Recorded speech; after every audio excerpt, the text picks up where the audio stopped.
দেখুন নিমাইদা, সোমবার দিনকে প্রার্থী তালিকা প্রকাশ। এই 2-3টে দিন আপনার প্রোটেকশনটা থাকুক।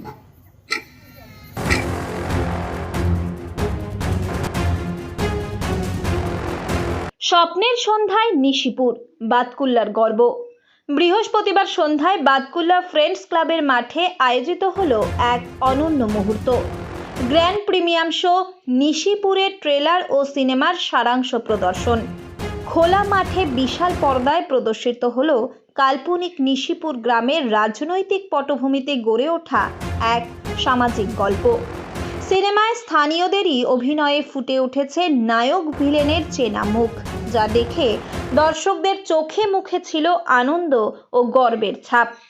সিনেমা শুরুর পরেই হঠাৎ বৃষ্টি শুরু হলেও দর্শকদের উৎসাহে কোনো ভাটা পড়েনি।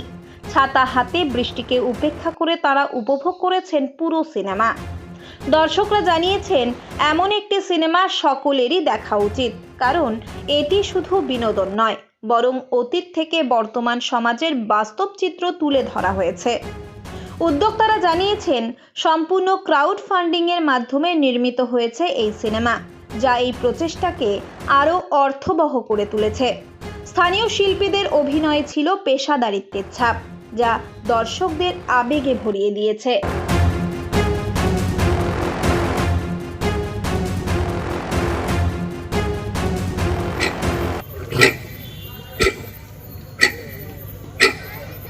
অসাধারণ অসাধারণ, এত দারুণ হয়েছে। মানে আর একটা যে থ্রিলিং ব্যাপারটা, মানে স্টার্টিং থেকেই ছিল, আর লাস্টে গিয়ে যখন জানতে পারলাম, মানে সত্যি সবার দেখা দরকার, সবার দেখা। মানে এত সুন্দর যে একটা ফিল্ম, মানে প্রোডাকশন এত সুন্দর করেছে, কাস্টিং এত সুন্দর, অল ওভার দারুণ। বাতকুল্লাবাসী সবাই খুব ভালো করে এই মানে এনজয় করেছে মুভি এবং আমাদের এখানকার প্রত্যেকজন মানে ছেলে যারা এখানে কাজ করেছে তারা খুব ভালো অ্যাক্টিং করেছে এবং তাদের প্রত্যেকের মানে দারুণ দারুণ অ্যাক্টিং, অভিনয় দারুণ দারুণ। আজকে নিশিপুর যে সিনেমাটা রিলিজ হলো সেটাই প্রিমিয়ারটা ছিল, খুবই ভালো। ওরা নতুন হিসেবে খুব ভালো অভিনয় করেছে, দেখতেই পাচ্ছেন বৃষ্টির মধ্যে ছাতা নিয়ে দেখছি লাস্ট অবধি।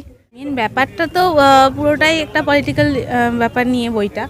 এটা একটা কথাই বলবো, প্রথমে তো বলবো আজকের প্রিমিয়ার শোতে প্রাকৃতিক বিপর্যয়কে উপেক্ষা করে বিভিন্ন গ্রাম বাতকুল্লার পার্শ্ববর্তী অঞ্চল থেকে যারা এসেছিলেন এবং শেষ মুহূর্ত পর্যন্ত এখনও দেখছেন বৃষ্টি চলছে, তার মধ্যেও যারা ছাতা মাথায় দিয়ে, কেউ ছাতা নেই রুমাল মাথায় দিয়ে সিনেমাটা দেখলেন, এটাই তো আমাদের বিরাট প্রাপ্তি।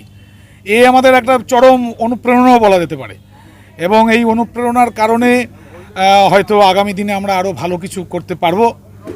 আর আলাদা করে কিছুই বলার নেই, শুধুই জানাবো বাতকুল্লাবাসীকে ধন্যবাদ, অশেষ কৃতজ্ঞতা। এইটা শুনুন, রাজনীতির প্রেক্ষাপটটা বেছে নেওয়ার পিছনে আলাদা কোনো উদ্দেশ্য নেই, অন্তত আর যাই হোক রাজনৈতিক কোনো উদ্দেশ্য নেই।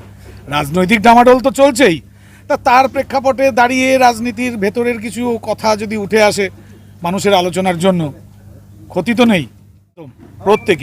প্রত্যেকে পিওর বাতকুল্লাইয়ান। এখন বলতে যদি বলি, আমাদের মধ্যে মলয় যিনি নিমাই নন্দীর রোলটা করেছেন, প্রশিক্ষণ বলতে তার অনেক দিনের অনুশীলন রয়েছে, নাট্যচর্চা রয়েছে। আমিও কখনো ওই স্কুল টুলে নাটক টাটক করেছি। বাকি যারা আছি, এই যে আমার পাশে রয়েছেন ডিরেক্টর সাহেব, তার নির্দেশ মতন করে আমরা চলার চেষ্টা করেছি। উনি যেরকম বলেছেন চেষ্টা করেছি, আমাদেরটুকু দিয়েছি। এবার তার মধ্যে কিছু খামতি থাকে, এরকম একটা চিন্তাভাবনা ডিরেক্টর সাহেবের মনে আছে।